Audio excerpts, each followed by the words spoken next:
Welcome, everyone. I'm Derek Brown, the chairman of the Utah Republican Party. And today we're going to do something a little bit different. Usually we have what we call Chairman's Chat, and we talk with candidates. This is the first interview we've had with a non-candidate, someone who used to be a candidate. Used to be a candidate. And are very good at it, but now you're helping all the candidates from all the parties. We're with Amelia Gardner.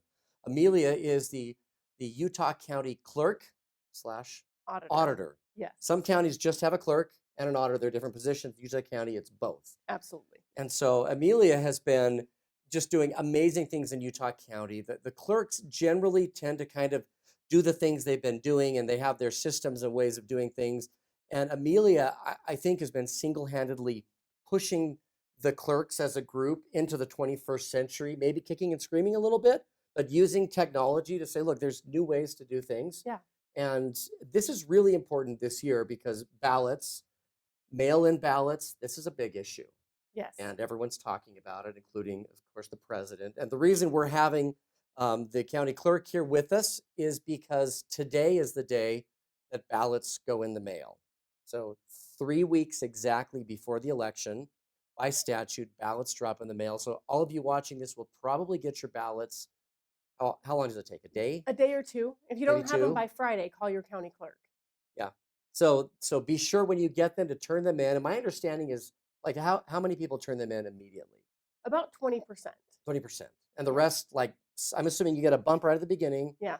And then a bunch then- just let them sit there on their kitchen counter. And they kind of trickle in. And then in the last 36 hours, we get about 50% of our ballots in the last 36 hours of an election. Okay, so the life of a clerk is incredibly busy. And Yes. until I became, and I will confess this, I apologize, and I know this is like blasphemy, but before I became the state party chair, I sort of thought the clerk's job was like 2 or 3 weeks out of the year. And the rest of the time, I'm like, what are they doing for that whole time? That's actually pretty good because a and- lot of people think it's only 2 or 3 days. 2 or 3 a year. days, exactly. You just wait for Right? the ballots to come in, and then Yes. what else do you do? Yeah. And I have been blown away that it is just not just full time, but full year round, preparing for all the different elections. I mean, how many elections in the last 12 months? You've had how many elections? 5. 5 elections. And I don't think most people understand what goes into that. And Yeah. you helped us quite a bit as a party to help us understand just using technology from a voting standpoint. And you've done a lot of stuff like that. But tell us a little bit about vote by mail, because Yeah. there's a lot. The president's talking a lot about this. And I mean, this is probably the most common question I get, which is why I wanted the expert here, you, to tell people why they don't need to be worried about vote by mail, although they're hearing from certain sources maybe they should. So help us understand the dilemma here, or the difference between should we be concerned and what should we be concerned about versus everything else. Yeah, absolutely. So Utah is actually really far ahead of the curve on this. There are some areas that I kind of push the clerks along, and there are some areas that our clerks here in Utah don't really need pushing. Our Because they've been clerks in 10 Utah, years, basically, right? Because Absolutely. I remember when I ran for the House, it was 2010, yeah, and they were just starting vote by mail. Yeah, That vote was a by decade mail ago. in Utah started in 2012, and they were talking about it in 2010. And so Utah's clerks are significantly farther ahead than the clerks in the rest of the nation, and that's absolutely fantastic. There are a lot of things that we're talking about on the national scale that are causing logistical issues for vote by mail that we don't have those issues here in Utah because we spend all year round, not just 2 or 3 weeks or 2 or 3 days a year, Mhm. working on them. We have a lot of time spent on our voter lists. One of the things that the president is rightly very concerned about is ballots going to dead people. And in Utah, Mhm. because we do vote by mail, we run our voter database by the vital statistics every week. We're looking at the So you state's scrub it record. every week. So every you know week. if someone dies within a Mhm. couple weeks, they're taken off the list. Absolutely. So we're So in a looking state at like Nevada or California, they're not necessarily. Okay. Right. So in fact, in California and actually Nevada for sure, they're sending a ballot to every registered voter. Now we send one dead to or alive. they don't know, right? If they're registered, they're registered. In Utah, we send one to every registered active voter. So that's a big difference between Sure. every registered voter and every registered active voter. If you haven't voted in 4 or 5 years, chances are there's a reason. Maybe you're dead, maybe you've moved. Mhm. And in other states, they're sending these people ballots, so there's a lot of extra ballots out there. We're not going to have that problem in Utah. Another thing we do is we have very sophisticated equipment here in the state of Utah. Every county uses equipment that uses specialized paper. So you can't even go to Office Depot and buy a whole bunch of paper and try to copy our ballots. They wouldn't make it through our machines. Our Mm. paper is preferred by our vendor, straight to the paper manufacturer, comes on huge wheels, and it gets shipped directly to our print vendors. And then they use our paper that we ordered for our ballots, and our machines are programmed for that. So standard paper doesn't go through them. They have timing marks on them. We've automated a Yeah. lot of this, that if you just overnight are going to say, bam, I'm doing vote by mail, like some of these other states, they didn't have time to be ordering their paper in October of last Sure. year, Well, right? and one of the security protocols you have in place is matching signatures. Hmm. I mean, like I know, like I have to sign my signature, and then you compare that with the one on file, right? Hmm. Presumably, and if they don't match, then do you kick it out, or do you go back to the voter and ask them So to resubmit, or we what's do that a couple of process? things. The first thing, we're going to look at your signature. We're going to see, does it match your voter record? The other thing we'll do, if it doesn't match in first pass, then we kick it to a more skilled person in our office that's been trained more in handwriting and has got more experience with this. That person can look up to 5 signatures. They can look at your last election signature. They can look at your DMV file as well as your voter registration form. So sometimes your voter registration form, you're signing that on an electronic tablet and it doesn't quite feel Sure, the it looks same, weird kind or of looks something. weird. Yeah. So we're going to look at up to 5 previous signatures that we have. Like I said, DMV, voter registration, and previous. If it doesn't match any of those, then we're going to pull every signature for every registered voter in your household.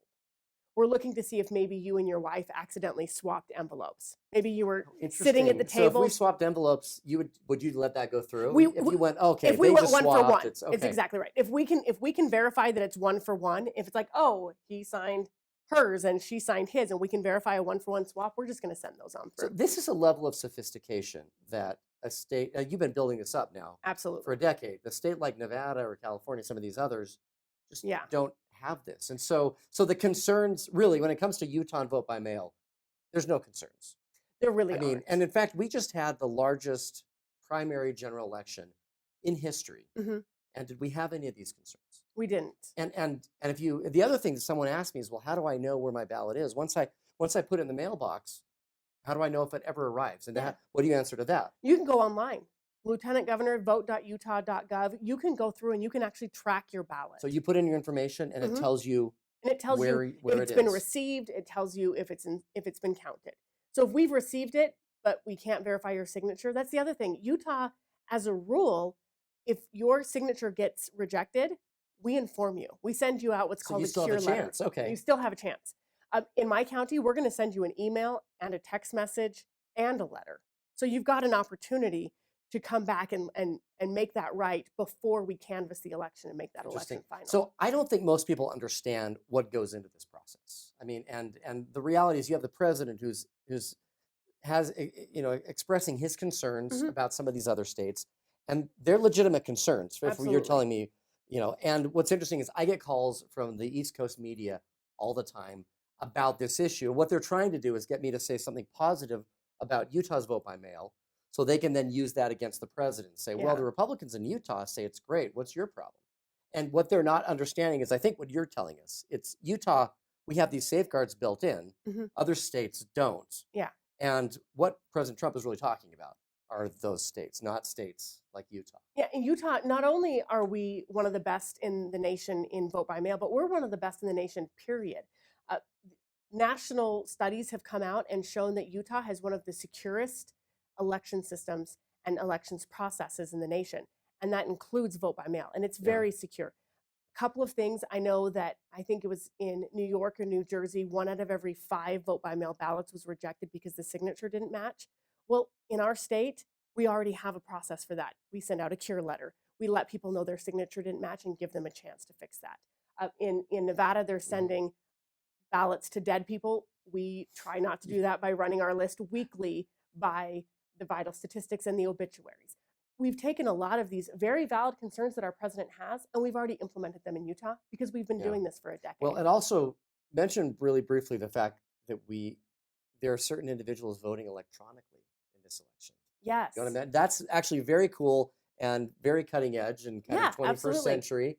And it's secure, and Yeah. that you don't have these issues. So So mention kind of yeah, how that so works. our overseas and military voters in Utah County, we have about 850 overseas and military voters.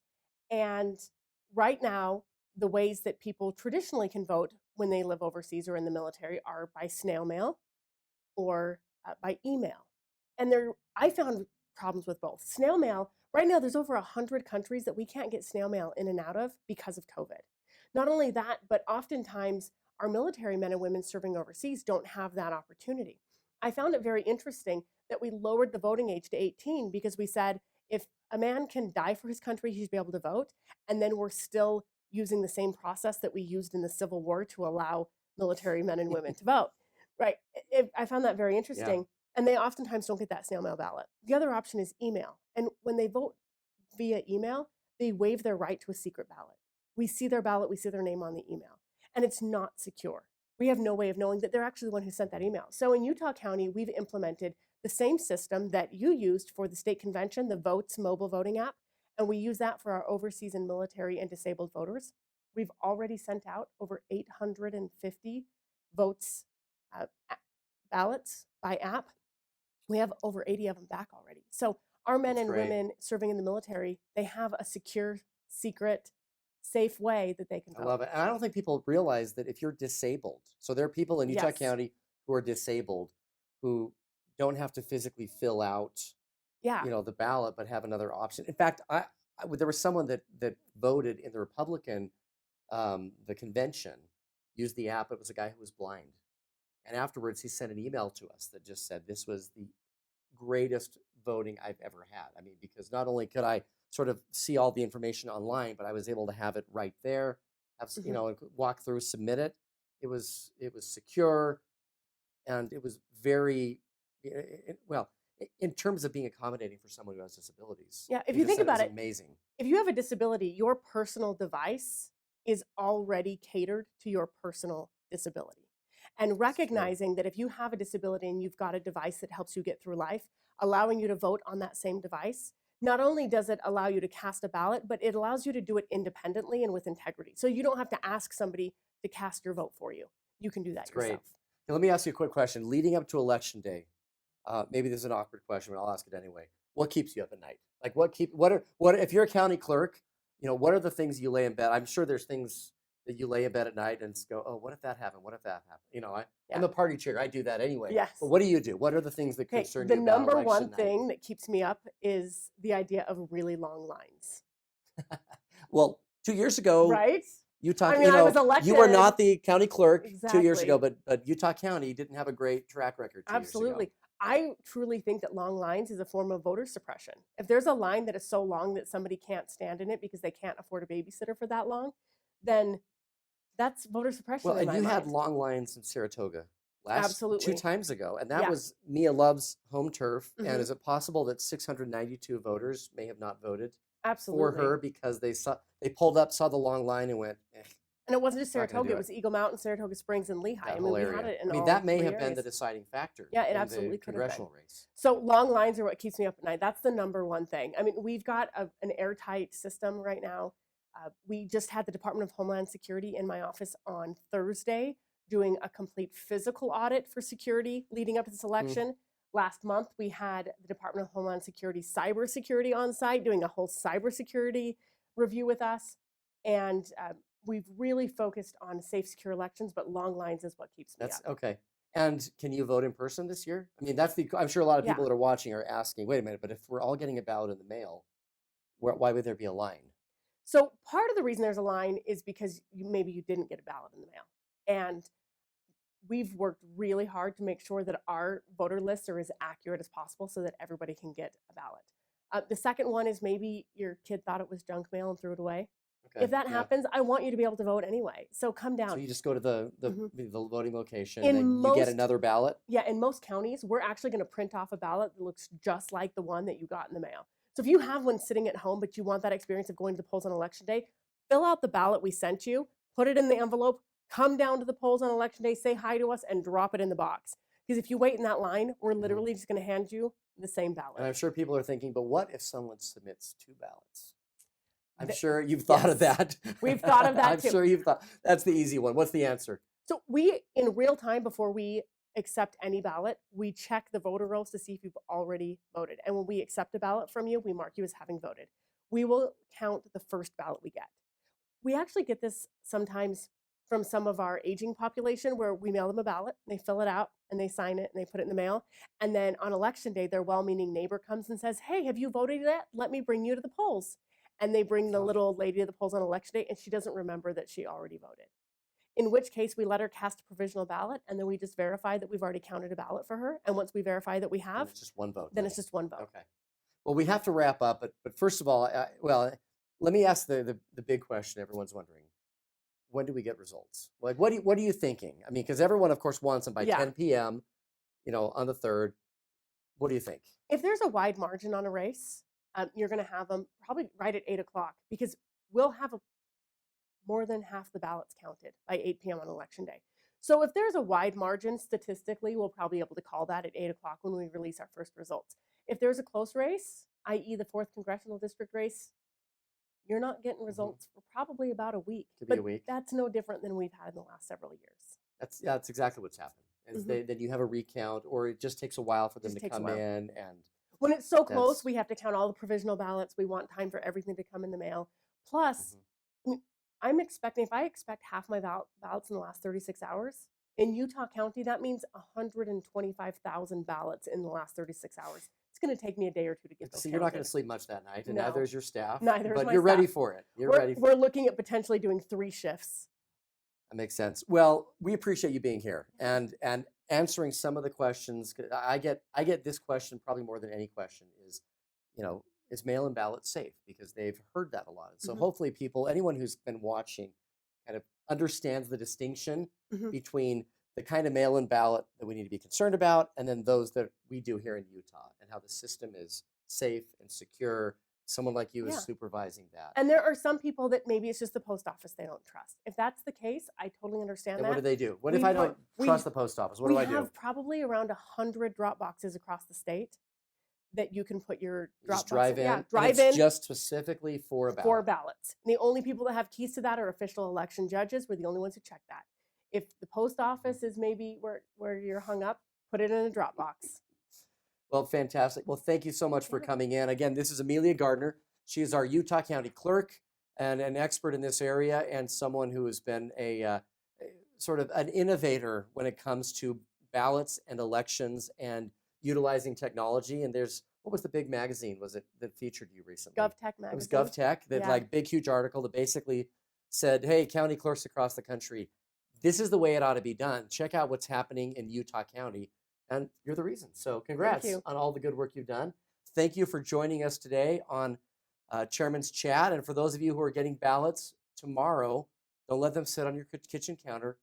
Fill them out, get them back as soon as possible. That way you'll be sure to actually cast your vote.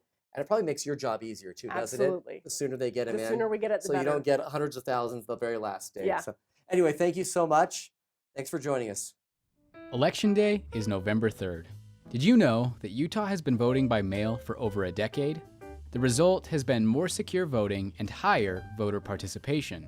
So, as we near the general election, we wanted to help our Republican voters understand Utah's process for mail-in voting. To cast your vote by mail, all active registered voters in Utah will receive their ballots during the week of October 12th, 2020. If you still wish to vote in person, you can. Each county will offer options for in-person voting on Election Day and early voting between Tuesday, October 20th to Friday, October 30th, 2020. When you receive your ballot, follow the instructions provided, and for your vote to count, make sure you sign your ballot. It must be postmarked on or before November 2nd, 2020, the day before the election.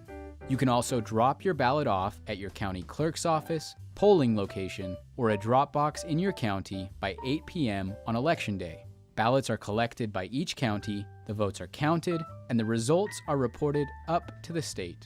You can find a list of drop box locations at vote.utah.gov.